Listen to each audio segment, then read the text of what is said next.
everybody. Another message, this time through Facebook. Hi, Ollie. I'm going to try to keep this short. I have found your videos amazingly helpful, and I hope that things work out for you and your daughter. My dad was raised by narcissists and horribly abused by his father. I remember my grandfather was always scared of him. At some point, my dad decided to go no contact with his entire family, though he loved his mom very much. Although I have many fond memories of my granny, I also don't think it's fair not to hold her accountable for allowing her children to be exposed to a man who was emotionally, physically, and sexually abusive to her children. As a child, I thought Granny was amazing and Granddad was evil, but that's not entirely true. It was her responsibility to protect my dad, and she didn't. Their house was always filled with mind games and arguments, and she decided to allow all the insanity to continue. Maybe also playing a bigger role in the twisted dynamic than people gave her credit for. And that's usually what happens with enablers. They're more responsible than you think. My dad was deeply damaged by his childhood, and I believe he never wanted children himself. The truth is, some people aren't meant to be parents, and that is very true. Although I didn't suffer the tireless abuse that he did, I had a completely absent dad my entire life. It was like I didn't exist, and I don't call him dad. I call him by his first name, and that's all he would respond to when I was growing up. I think he was terrified of becoming his father, and his response to this was to do nothing, to have no input at all, and be completely absent. I think he realizes that he causes a lot of pain in itself. Me and my mother were very close. My brother was very close to her too. And I feel that aside from the neglect of one parent, we had an amazing childhood. My mom then died of cancer when I was 15 after being sick for a decade, and I suddenly found myself completely alone. My brother, who I had always been close to, retreated from the entire world and rarely left the house. I was concerned about him and his depression, although thankfully he is in a good place now. Although I was the youngest in my family, I somehow ended up with a massive amount of responsibility, even when my mother was alive.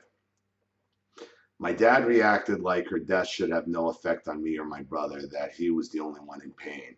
He started yelling at me for no reason, getting fucked up on a daily basis, etc., etc. And it wasn't a good time. Eventually I moved out and things got easier. And I think what might have been going on with your dad is like he probably had a fear of showing any type of like real emotion. So he didn't want to be around anybody who was showing emotion around him because then he would feel like he was exposed to be emotional as well. So that's a fear. And based on what you're telling me about your grandfather, it was probably heard a lot of like, be a man, don't be a little pussy, crying. So he probably has this fear of ever showing any type of vulnerable emotion whatsoever. So it comes out as anger and rage, and then he buries himself in alcohol. I fell in love and thought things were working out when a couple of years later, things began to go wrong. I began to feel invisible. My once affectionate boyfriend became distant and distracted. We started to argue constantly, and he started to lie all the time and manipulate things to be he was having a rough time, and I didn't understand. If I would say I can see this is a lie, etc., I would, of course, be the crazy bitch, and he didn't know what I was talking about. A mutual friend of ours was then murdered, and again, I was treated like how I felt I didn't matter and he was the only one in pain. Well, because a narcissist is the only one whose feelings matter. I started to realize I had somehow got myself into a relationship with my father. Exactly. This is another guy who's afraid to show any type of hurtful emotion, so it comes out as rage. And you should just understand he's hurting, but not talk about it, not talk about your own pain, because that's good. Then he's going to be responsible for showing some kind of hurt in himself, and showing hurt is vulnerability. How I felt and what I needed didn't matter. I wanted to be a good girlfriend and supportive. My boyfriend has lost several friends to overdoses, etc., and family members too. So I felt maybe he felt overwhelmed and didn't realize what he was doing wrong. Well, obviously, there's a lot of drugs and alcohol, it seems like, in your relationships. I'm not saying you are, but you're going after people like your father who are hiding for something and then mask it in drugs and alcohol. Like if you're with somebody who has a ton of friends who are alcoholics and drug addicts, that is a huge red flag. Now, that's not to say like my best friend is an alcoholic and a drug abuser, but it's one friend. It's one friend. It's not friend after friend after friend after friend that has these issues. Everybody can have one. We would always argue about the same things: him lying, him never being there when I needed him not paying his fair share of anything, him getting drunk all the time and treating me like I was his last priority. The things I was told I was doing wrong in the relationship was telling him he was doing wrong and blaming him for everything. When I made a mistake or fucked up, I'd apologize for it and make a change. But the more I tried to be a better girlfriend, the more I was criticized. The more understanding I tried to be, the more I was called a crazy bitch. If I wanted to discuss something and was being reasonable, I would just be called a bunch of horrible names and reduced to tears. And if I ever lashed out, he rejoiced and said, "There, see, you're crazy." I broke up with him a few times and always took him back, as he would try so hard to be amazing. But of course, only whenever he didn't have me. And I said this before, if the nicer you are to a narcissist, the worse it gets, the more advantage you're going to be taken of. And then when you break up with them, they're going to reset, and then they're going to try to be amazing and nice just to draw you back in. But every time you go back in, it's going to be worse and worse and worse, because in their minds they're thinking, look what I got away with. I can push this even further. And as soon as he had me back, he always went back to the same arguments and same bullshit over and over again. He even cheated on me and somehow tried to blame that on me in some argument we had. Anytime I said, you always try to blame your wrongdoing as a reaction to something I have said or done, but I feel I take responsibility for anything I do wrong. To which he would say something like, I'm not blaming you, it's my fault.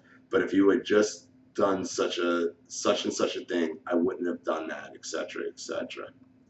Basically equating to, if you would just believe me when I lie to you, not expecting any emotional support from me, pay for everything, and not get annoyed, then everything would be fine. I realized he didn't want a girlfriend so much. Exactly. Give me what I want and everything will be fine. And if you don't give me every little thing I want, it's your fault, and I'm not responsible for any of my actions.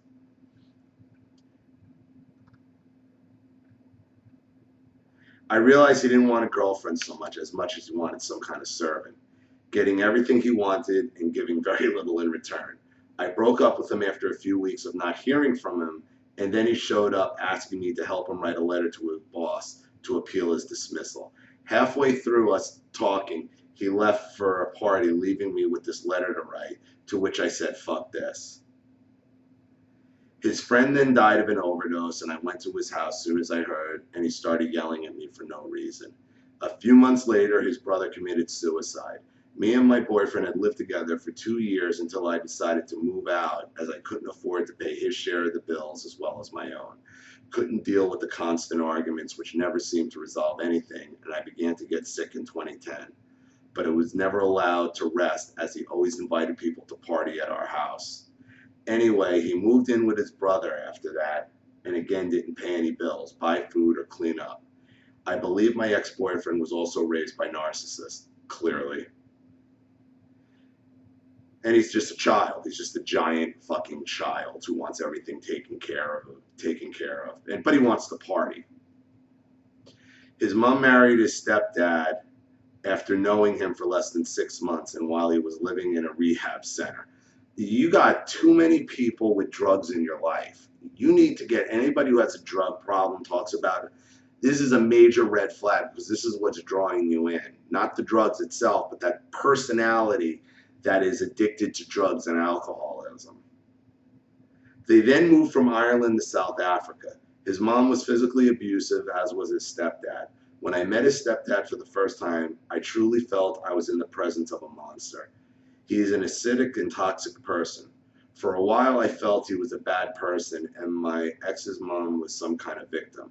I've now realized she's also a disgusting person. She didn't protect her children from a horrible man, and I became close to my ex's brother, even living with him for around a year. He confided to me that he felt bullied and intimidated and scared of his stepdad. That's why he left Africa. What happened leading up to his suicide was he had a mental breakdown, which I told him was a complete normal reaction to an insane situation. And his mother, instead of supporting him, shipped him off to Ireland to live on his own, then ignored him. He was probably better off in Ireland than South Africa anyway. That doesn't excuse it, but you know, he's probably in a better spot in Ireland. In the knowledge he had suicidal thoughts, he had moved back to Africa after living with me and then came back or was sent back after his breakdown. I also think it's important to mention that religion has an important role to play here. Any decision made which seemed unusual was due to God's word. Even his death was God's calling home. Funny how God couldn't help with a heroin addiction, huh? Thou shalt not shoot up. I guess that's not one of the commandments. And surprisingly, at the funeral, his mother said to me he was better off dead, basically. So I feel like my ex has been standing at a crossroads for some time, faced with the decision to change or become a full-blown narcissist, and he's going in the wrong direction. He's already there. It's not going in the wrong direction. He's been there. He's long been there. He was there before. He was in Narcissismville when you met him. He's now the mayor of Narctown. I feel he has a tough life and dealt with a lot of loss. You can make all the excuses in the world, though, and in the end, there's no excuse for being an asshole. Exactly. He had a mental breakdown himself shortly after his brother died. I am still reeling from the loss of my friend, but of course, none of the family think it affects me whatsoever. The only people who recognized it was a massive loss to me was my biological father and other members of that side of the family, as well as my friends. In fact, if it wasn't for what his father said to me on the day of the funeral, I would have be lost in the guilt that I didn't save my friend. I then have recently realized that not only did I have a toxic boyfriend, but also toxic friends, one of which adopted my illness story and mimicked it for herself to get attention. That's what I keep telling you. You keep drawing the same type of people into your life over and over and over again. We all do it. And I have only recently realized his illness is a complete farce. I also had a previous boyfriend who drugged and raped me, something which my last boyfriend questioned ever happened. I'm considering seeing a therapist, not to talk about everything that's happened so much, but to learn how to not invite acidic, toxic people into my life and how to break the cycle, as well as how to get rid of the codependent or negative qualities I possess myself. I sometimes worry that I am actually crazy, or that I have narcissistic qualities myself, or I am drawn to all the wrong kinds of people. I need to look after or save people, and feel that the majority of my life has been about other people, even though I feel I do have a good sense of self. I know I need to work on some things. Well, like I said, if you're really a narcissist, you don't act. Narcissists never admit they have a problem. You probably have the tendencies because look at what you're around. But your big problem is because of those tendencies, you keep drawing in the same type of abusers. And you have a thing where you want to save all these people, and they can't be saved. They can't be saved. You deserve some people in your life that don't have problems like this. okay? And you're not a bad person if you meet somebody and you start hearing these red flags, that you back out of it. It is not your responsibility to save every sob story you hear, because when dealing with these type of people, most of the time the sob stories are complete bullshit anyway. But I don't want these people in my life to just use, or who will use me. I want legitimate and healthy relationships. I want to be surrounded by people who will help me grow and who I can support in return. Anytime I feel like I'm missing my ex and all the good things, watching one of your videos can really help snap me out of it. So thank you so much. And if you decide to ever make a video on my message, I would prefer to stay anonymous. I feel I have been in a learning curve, and a big part of that is your videos. And although I think it's completely shit that you have gone through, so much abuse and negativity you are using to help people to raise awareness and are transforming it into something positive. No worries if you don't respond. To this message, you have already helped me so much, and just writing everything out is cathartic enough. And I've told you guys that, like, just writing it out, whether you send it out or not, helps. I'm sorry it was so long. I could go into so much detail and specific events, but in the end, I know the tactics are in no way unique here. Thanks again, Ollie. All the best. P.S. Oh, it also might be worth mentioning that my grandparents were hoarders, and my ex-parents are so image obsessed, it's unbelievable. Also, on the day of my friend's funeral, I asked my ex if it would be okay, to which he went completely mad and started yelling at me, and how dare I argue with him. And I was like, wait, what's happening? And was very upset. He then complained to everyone I was a mental and argumentative bitch. Yeah, you're crazy. I was a mental and argumentative bitch, and how dare I make the funeral about me. There's no doubt in my mind his family and friends probably took him at his word. It doesn't matter. He's living in Narcville. He's the mayor of Narcville. You see, you think that, somehow these people changed in the narcissist maybe as you were dating them. No, you wandered into Narcville and you didn't even realize it. They were already there. You're the one who's getting brought into this. It's crazy how also you not being the constant image of perfection is so important to the narcissist when they are such a deeply toxic person in themselves. It's like they have to break everyone else down to make themselves feel important or give themselves supply. And it feels impossible to walk away from it until you do. Then you realize how easy it really is. And now great things can be without drama, lies, and manipulation. And that's the truth. You don't think you can get out of it until you actually do. And then you kick yourself, say like, that really wasn't as hard as I thought it would be. I should have done this years ago. But the overall thing that you need to keep in mind about this video is these people aren't becoming narcissists when they're with you. They weren't set on a path and then they had a crossroad already as you're with them, and then they're going there. They're there. They're there. They are the mayor of Narctown. And you're trying to decipher this as you're in there thinking like, oh, no, he's not, and he's going down that. No, he's already there. That's why you have such a hard time dealing with this, because he's already the narcissist and he's already using his tales of lies and manipulation to control you.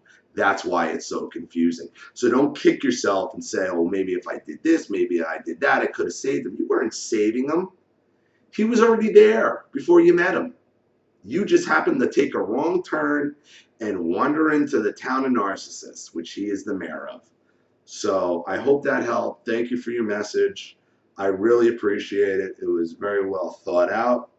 But stay away from these people, okay? Because you're drawing the same type of narcissist that is drug addicted, hangs around drug addicts, hangs around alcohol over and over and over again, and it gets to the point where they either OD or commit suicide. Okay, it is an absolute, it is Narctown. Get out, which you've already have, and never go back. Thank you for your message. I really appreciate it. For those of you who enjoy this channel, please consider making a donation to the GoFundMe link in the description box. And remember, if you do make a contribution and you want your story read, you go right to the top of the list. This is Ollie Matthews. Thanks again for watching. I'll see you all again real soon.